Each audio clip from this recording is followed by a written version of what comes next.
চকুত কুচ্চু হামানির বাদে এতনি জ্বালা যন্ত্রণা করে আজকে বুধবাইলাম আর খালকু তো কষ্ট করে রোদিত কাম করছি দেখি আজকু মনে করে আল্লাহ দোয়া কবুল করে লইছো। আজকু সকালকুর টাইমে তোলা রোদে আসলো আর বাদ বাকি টাইম দেখতে পারতানি আপনারা ওলা আসলো আস্তা দিন। আসসালামু আলাইকুম গাইস, কিতা করতে সবে আশা করি আপনারা সকল খুব বেশি ভালো আছো। গাইজ গত 2 দিন থেকে গরমে সাতাইয়া এত বেশি বুড়া লাগাইছে আজকু একবারে খামো যাইবার মনেও হল না। বাদে চিন্তা করে দেখলাম আগামী খালকু তো এমন রবিবার ছুটি করবো যার লাগি যাই কি আজকে খামো। আর আজকে যে গরম ডরাইয়া খামো আইতাম না আসলো আল্লাহর কাছে লাখ লাখ শুক্রিয়া। আজকের দিনকু গরম বহুত কম আসলো। সকালকুর টাইমে তোলা গরম থাকলেও বাদে যত সময় গেছে খালি আসমানও খালা করে রাখছে মেঘ। গতকালকে ওলা একটা পরিস্থিতি হয়েছিল গরমের কারণে রোডো আদি ধরা যাইতো না, বুঝা যাইতো আগুন ধরি লাগাতো। আজকে রোদ না দেখায় বেতালা বালা হয়েছে রোডর খাম দেবো করা যান। তো এরপরে আমরা চা গেল গিয়া কইলাম চলো সপ্তাহ বাদ দিয়ে আগে চা খাইলাই খাম তবে জান ভাইমু, কিন্তু ইলা মেঘলা দিন চা পাওয়া মুশকিল আছে। আর খালি চা খাওয়া শেষ করতে না করতেও ফিনি ফিনি একজনই মেঘ লইয়া আইছে, আপনারা দেখতে পারদানি। মেঘ টেকানির বাদে উঠিয়া হইলাম আগে ছেলেফো রাং লাগাই দিই। আর চলো রাং লাগাই লাগাই আপনারা এখন কিছু কমেন্ট পড়িলাই। আজকের ভিডিওত কমেন্ট করছেন আব্দুল হাসান বদরপুর থাকি, আমিরুল ফগলেন থাকি, প্রিন্স আহমেদ আইজল খাতলা থাকি, দিলওয়ার হোসেন করিমগঞ্জ থাকি, দুলাল মুম্বাই থাকি, শাহিন সোনাবাড়ি ঘাট থাকি, মামুন লস্কর লালাবাজার থাকি, এসকে বাহার চেন্নাই থাকি,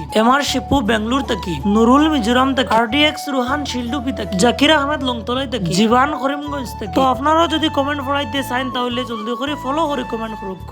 আর গাইজ আপনারা দেখতে পারতানি বর্তমানে আমরা ছেলেফোর রাং লাগানি শেষ হয়ে গেছি গিয়া। গাইজ বাদে আমার চকিগুত খুব বেশি প্রবলেম করে যার লাগে আর কোনো জাত ভিডিও করছি না। এখন গরু আই গেছি গিয়া, এখন গরু আইয়া সবর ফার্স্টে রেডি হইয়া যাই আর মামু দন্তানা করো চকুত ডব দে পানি। আর গাইজ চকুর জ্বালা যন্ত্রণা আইগো অত কি মারাত্মক চকুত কুচ্চু হামানির বাদে গিয়া বুঝা যায়। তো চলো আজকের মিনি ব্লগটা অন্য এন্ড করি। সবাই ভালো থাকিও, সুস্থ থাকিও আর আমার লাগে দোয়া করিও। আল্লাহ হাফিজ।